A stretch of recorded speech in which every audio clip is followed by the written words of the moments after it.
The result of the negotiations. What agreements were reached in Istanbul at the third meeting between the Ukrainian and Russian delegations? I'll tell you about this and more right now. I'm Salomia Fipitska. This is TSN. Subscribe to our YouTube channel, watch the broadcast, and be sure to leave a comment. What was most interesting to you? Here are some of today's topics. Shelling of Kharkov.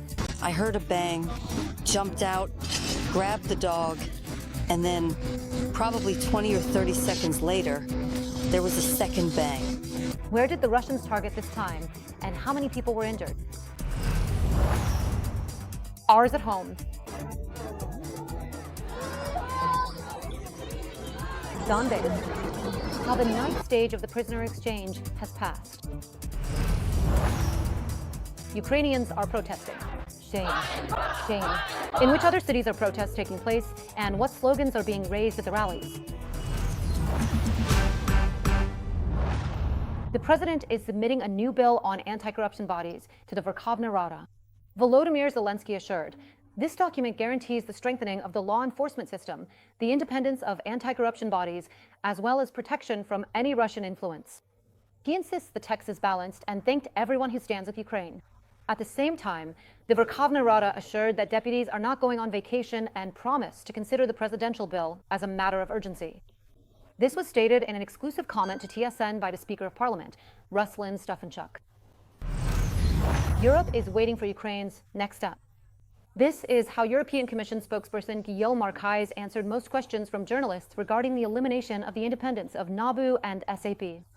He noted that the European Commission is in contact with Ukrainian authorities to ensure that its concerns about the fight against corruption are taken into account. Earlier, European Commission President Ursula von der Leyen spoke with Zelensky by phone, expressing serious concern about the consequences of the amendments and asked for an explanation. We certainly understand that the Ukrainian authorities had chosen a new approach and proposed a new action plan or law. We welcome the fact that the Ukrainian authorities are taking action, and we are working with them to ensure that our concerns, which were clearly stated yesterday and the day before, are indeed being taken into account. For the third day in a row, protests have been ongoing over the draft law concerning NABU and SAP. While on Tuesday evening the protests started in just a few cities, yesterday people were already rallying in 24 cities, including Kiev, Odessa, Lviv, Dnipro, Zaporizhia, Lutsk, and Uzhhorod. The largest number of protesters gathered in the center of the capital. People filled the square near the Franco Theater, not far from Bankova Street, calling for the repeal of the law and the restoration of independence to the anti-corruption agencies. The gathering itself was peaceful and took place without any provocations. Protests in many cities are continuing today as well. How many people have joined and how the protest is unfolding? TSN correspondent Yulia Kiriyenko will tell us more. Today, once again, for the third day in a row, preparations are underway here for a protest against the law that limits the independence of NABU and SAP. There's still a little time left before the protest starts, but demonstrators are already beginning to gather, as are journalists. Why was this particular place chosen to hold protests against the bill that restricts the independence of these institutions? Because this is the closest point to the government quarter, which has been closed off since the start of the full-scale invasion. Behind me, there's not only the Franco Theater, but also the house with chimeras and the president's office. Despite the large number of people at the protest, no additional security measures have been introduced by law enforcement here. As you can see, there are only 3 police officers behind me. Access to the house with chimeras is also blocked, but it's been like this for the 3rd year in a row, because since the start of the full-scale invasion, the government quarter has been closed off. The only thing we see today is the additional presence of the dialogue police, who are always present at events where large crowds gather in order to prevent any provocations. Right before the start of the rally, to the sound of insurgent songs, young people are painting new banners, which they will use today in the protest against the law that strips anti-corruption institutions of their independence. The day before, the square in front of the Franco Theater was completely filled with protesters. They were standing even on the neighboring streets. There were thousands of people here. Today, they expect it to be just as crowded. Yulia Kiriyenko, TSN 1+1. Are you following the situation around the controversial law that has sparked mass protests in many Ukrainian cities? Be sure to share your thoughts in the comments under this broadcast on YouTube. And of course, give us a like and subscribe to the channel. Meanwhile, I'll continue with the TSN broadcast.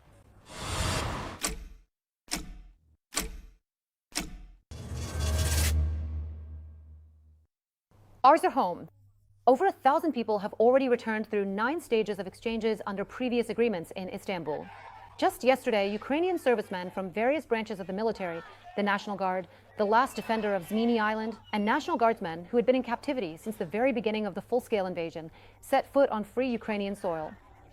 3 ambulances and 5 large buses arrived at the meeting place for those released from captivity. All the soldiers were listed in the Coordination Headquarters database as confirmed prisoners of war. A large group of people greeted those who had been freed, family members, friends, and acquaintances. She saw her father in a dream and, in fact, saved him that way. Our next story is about a soldier from the 93rd Brigade, Alexei Kotzebal, and his family, his wife Irina and their 2 daughters, Camilla and Carolina. The night before, Alexei hugged his girls for the first time in 2.5 years. All this time, they waited and fought for him. The last 12 hours before the reunion were especially unbearable. Our Nelly Kowalsko witnessed it all.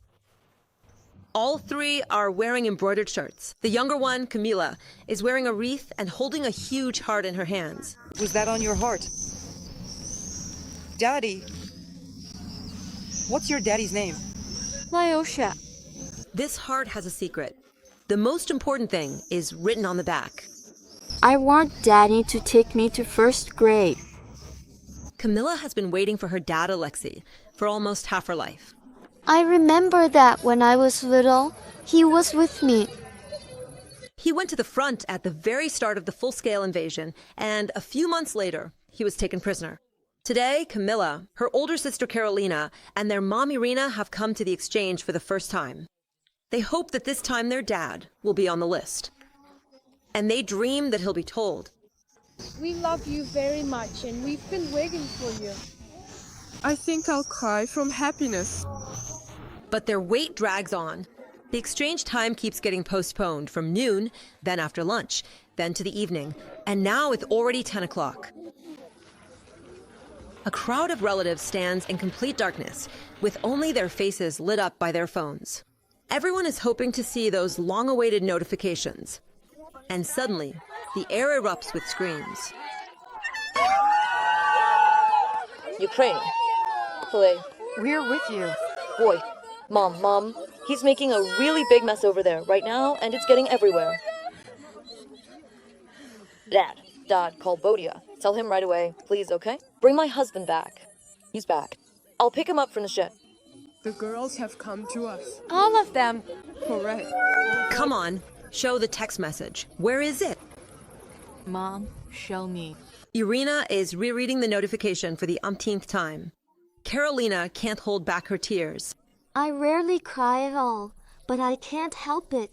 It just happens. Do you miss your dad? I missed you very much. To be honest, not really. I don't even believe it's finally here. I can't. Camila keeps a huge red heart for her dad in her hands. Her mother says that the little girl has the strongest bond with him. She constantly saw her dad in her dreams. At first, we were told that our dad was a 200th, and after some time, she told me, she said, "Mom, why are they beating Dad so badly? They don't let him drink or eat." And that's when we started to suspect that he was in captivity. It was Camila who gave the adults hope that Dad was alive. And it turned out she was right. With the help of international organizations and later the Coordination Headquarters, Alexei was found in captivity. Carolina says she imagined every day what their reunion would be like. How back home again, just like before, Dad would cook for them. Potatoes. He makes them country style. So delicious, so tasty, it's just. If he's cooking something, then the kitchen has to be closed off. No one goes in there except him. And then we all sit down at the table together. What love you? Less. Us. I'll hold it like this. All 3 take seats closer to the bus stop. The girls, exhausted, fall asleep right on the curb. And almost at midnight, they're woken up by a siren. buses with the freed soldiers arrived. Welcome. We're surviving. Oh my God. Where? To run to? Ayan. The bus this time carried 5 released boys. A lot. Carolina screams with all her might and is the first to see her dad in the crowd. That was it. Captivity. Visha. Visha. You.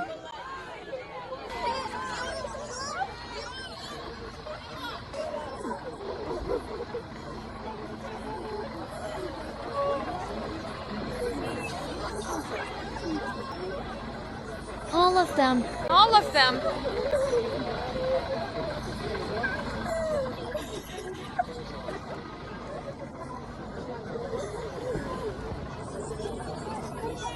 Lenashka. Sponge. Lenashka. Sponge. Lunashka sponge. Please tell us, what does happiness look like? Well, it looks like this. Like this. This is a very happy but short meeting. Alexei is taken to the hospital. He has several weeks of rehabilitation ahead of him, but they know for sure that on September 1st, he will take little Camilla to her first day of school. Which one of you 3 is the happiest, girls? All of us. Really, all of us. Dad. Nelly Kowalska, Natalia Nahorna, Andriy Marchenko, and Danilo Lysenko. TSN 1+1. An agreement was reached in Istanbul yesterday on the return of another 1,200 Ukrainian prisoners. This will happen in the near future. There was also a separate discussion about the return of imprisoned civilians. More about the agreements between Ukrainians and Russians in a report by TSN correspondent Natalia Fibrik in just a few minutes.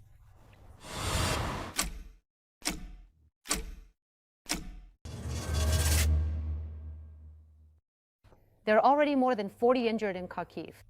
During the day, Russia struck the Shevchenkivsky district of the city with KB bombs, hitting a civilian enterprise and an area near an apartment building. Among the injured are 4 children. And already at 5:30 in the evening, the occupiers attacked Kharkiv again.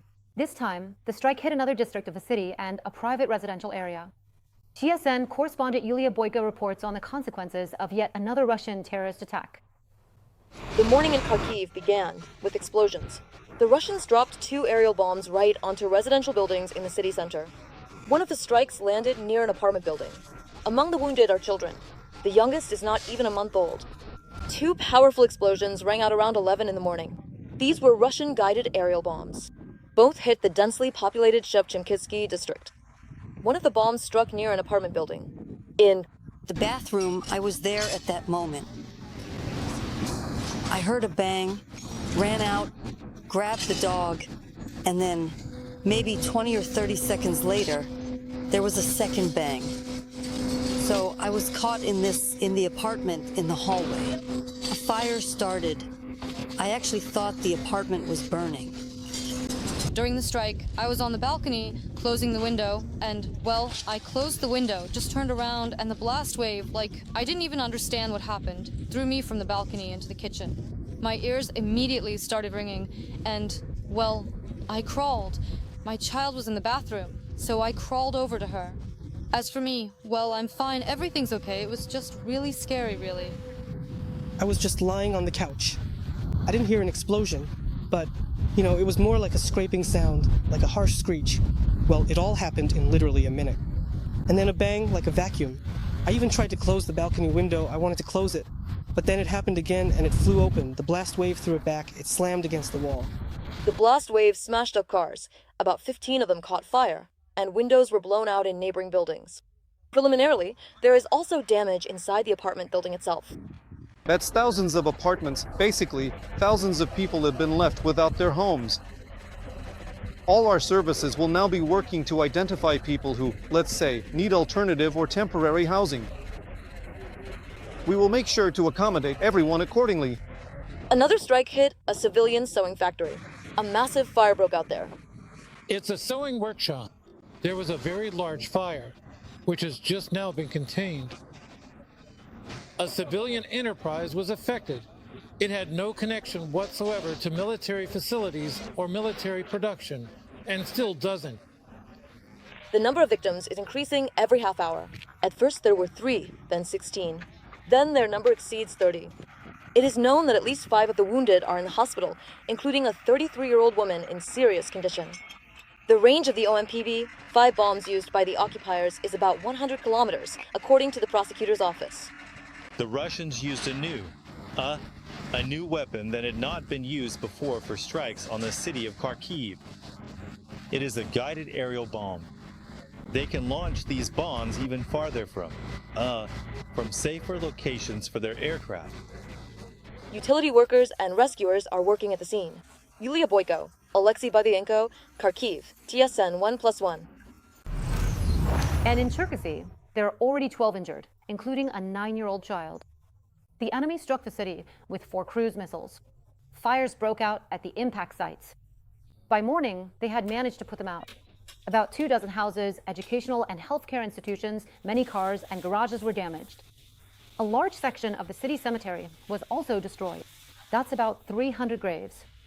An emergency headquarters has been set up in the city, and all services are working at the sites of the strikes. The injured have shrapnel wounds, bruises, and cuts.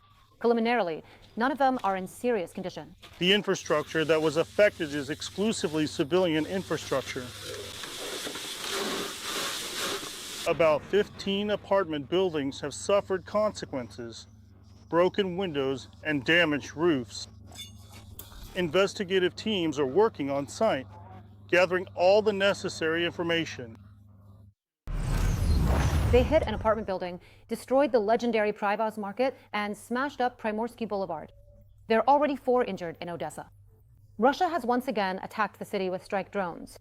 The massive strike happened in several waves. The drones were gathered at sea and then attacked the city all at once. In total, the enemy launched 30 strike drones at Odessa. At the site of the destroyed apartment building, search operations are still ongoing. About last night, Odessa residents once again say it was the scariest since the start of the full-scale war. The enemy attacked the historic city center and once again deliberately struck a residential apartment building.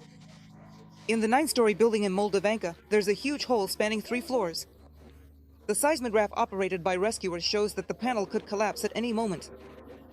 At the same time, the responders are searching for a person under the rubble. Neighbors reportedly saw a resident in one of the destroyed apartments. A moment of silence, and then a dog handler with a dog enters the debris. Well, at this point, the search hasn't yielded anything. A silence protocol is introduced to listen. Maybe the person will make some sound, and at the same time, we coordinate this with the dog's search among the rubble. And at the same time, ideally, there shouldn't be any outsiders in the search area itself. A Shahid drone flew straight into the building and destroyed apartments from the 5th to the 8th floor. What the blast wave didn't shatter, the fire started to destroy. 5 people ended up trapped in their apartments. Rescuers helped them get out in time. Some residents managed to grab their emergency backpacks, while others don't even remember how they ran out of their apartments. Oh, I went out. I don't remember how I got out. Turns out, I even locked the door behind me. I was startled and grabbed the door. The door wouldn't open. The corridor door fell onto mine and got jammed. And my neighbor is shouting, "Get out. My balcony is on fire." Oh, everything was covered in glass and stuff, and we went down the stairs from the 7th floor like that. Nothing, just like that, the way I was. I had everything prepared, just talking about it. But when it actually happens, it was at 2 in the morning. My neighbor went to the shelter. Her apartment burned down completely. We were prepared, because you never know, a strike could happen. There was no chance for the destroyed entrance to hold up. The destruction is critical, experts say. Residents are hoping at least to get into the surviving apartments to retrieve essential belongings. Firefighters rescued 5 people, and another 33 residents were evacuated.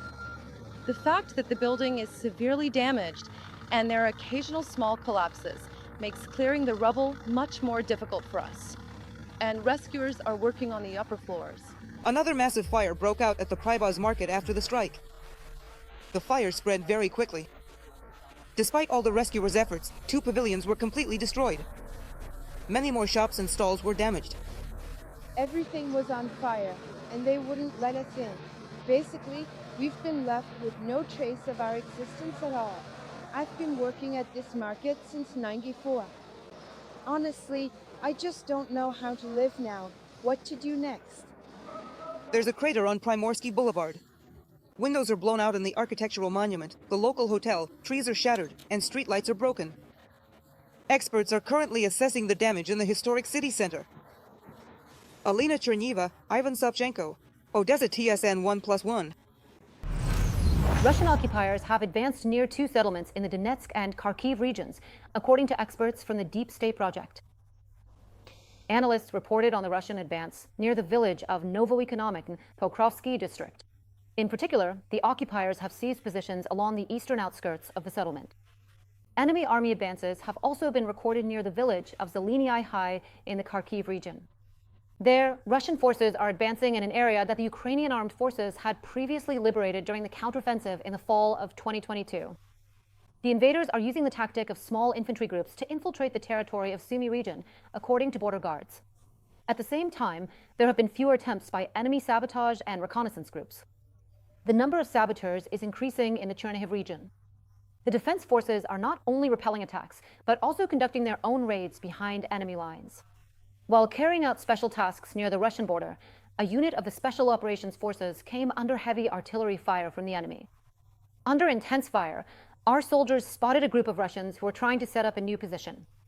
The enemy crew was eliminated. Our soldiers withdrew to Ukrainian territory without any losses.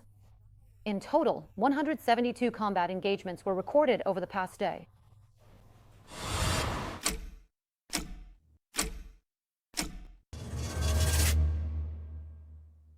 A prisoner exchange for 1,200 people is the only concrete result of the negotiations with a delegation from the aggressor country in Turkey. There, they agreed on a new round of exchanges. The negotiations took place the night before in Istanbul. Ukraine proposed to hold a high-level meeting between President Zelensky and Putin with the presence of the American and Turkish presidents. Only this level is capable of achieving concrete progress, say the participants of the negotiations. Before Istanbul, the Ukrainian delegation visited Ankara, where they met with Turkish President Recep Tayyip Erdogan. Natalia Fibrik was working in Istanbul and will tell us about the results. This was one of the shortest meetings between the Ukrainian and Russian delegations throughout the entire Turkish negotiation track.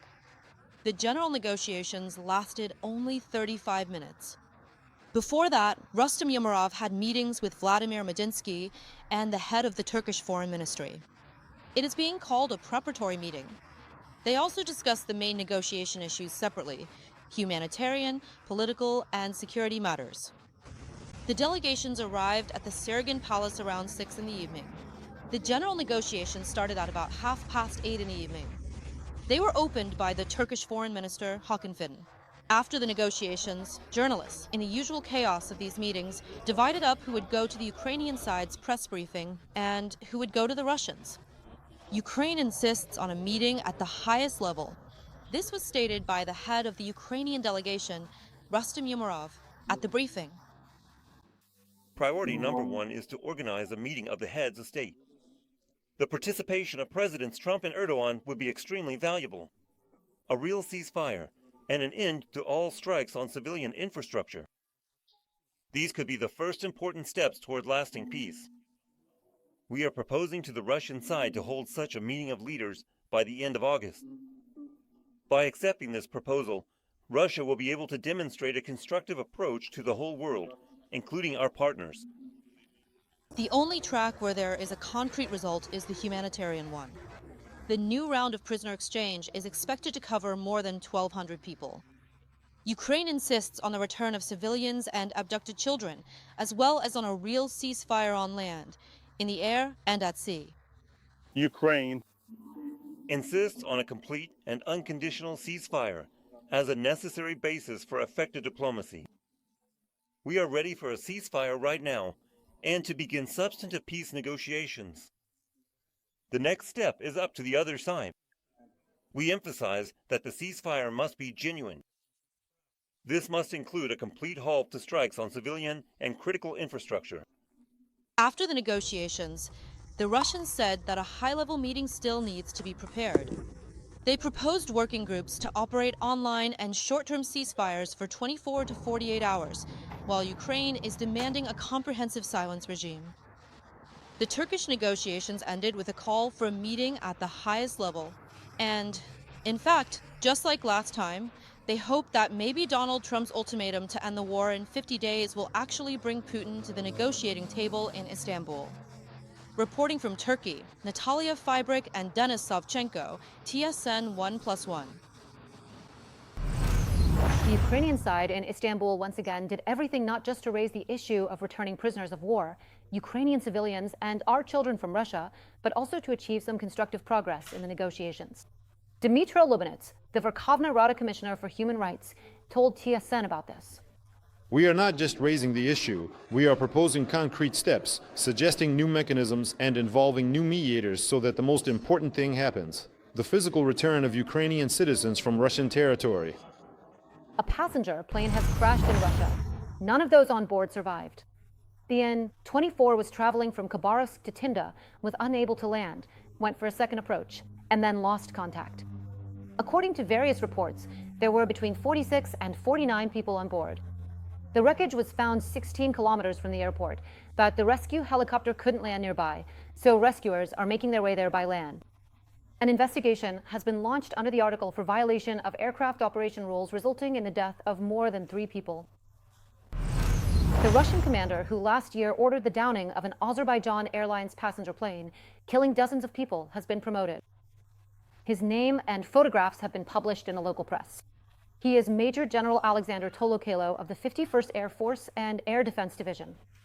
He was the one who gave the order to the duty officer to fire to kill at the passenger aircraft using the Panzer-S air defense system. According to the Azerbaijani publication Minval, the commander himself shifted the blame onto the staff of the Rostov Airspace Control Center and then even lied, claiming that the missiles launched from the Panzer had self-destructed and therefore could not have damaged the aircraft. Despite this, Tolokelo was not only not punished, but was even promoted to deputy commander. The president of Azerbaijan recently announced that they are preparing a lawsuit against Russia and international institutions over this air disaster. According to Ilham Aliyev, all the circumstances of the incident are known. However, for more than half a year now, Baku has not received any reasonable response from the Kremlin. The Azerbaijani side is demanding an admission of guilt, that those responsible be held accountable, and compensation be paid to the families of the victims and to the Azov airline. Baku also recently handed over to Moscow evidence of the deaths of 2 of its citizens from torture in Ekaterinburg. They are also expecting results and punishment of those responsible in this case. Subscribe to our YouTube channel and hit the bell so you don't miss our live broadcasts every weekday and weekend. And now, here are the highlights of the day. There are already nearly 40 injured in Kharkiv. During the day, Russia struck the Shevchenkivsky district of the city with glide bombs, hitting a civilian enterprise and an area near a high-rise building. Among the injured are 4 children, including an infant who is only 28 days old. The saga around the controversial law concerning the Sapo and Nabu continues.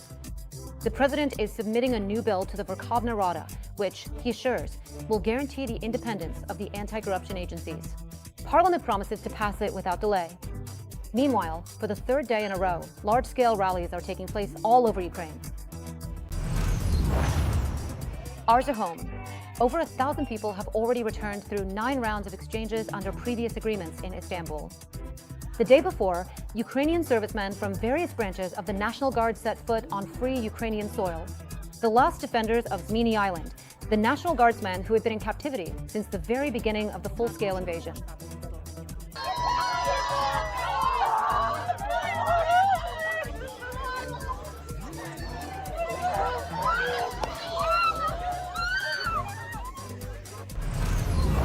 An agreement was reached in Istanbul the day before on the return of another 1,200 Ukrainian prisoners. This will happen in the very near future. There was also a separate discussion about the return of imprisoned civilians. Ukraine also proposed to hold a high-level meeting between President Zelensky and Putin, with the American and Turkish presidents present. A passenger plane has crashed in Russia. None of those on board survived. The N-24 was traveling from Khabarovsk to Tinda, failed to land, went for a second approach, and then lost contact. According to various reports, there were between 46 and 49 people on board.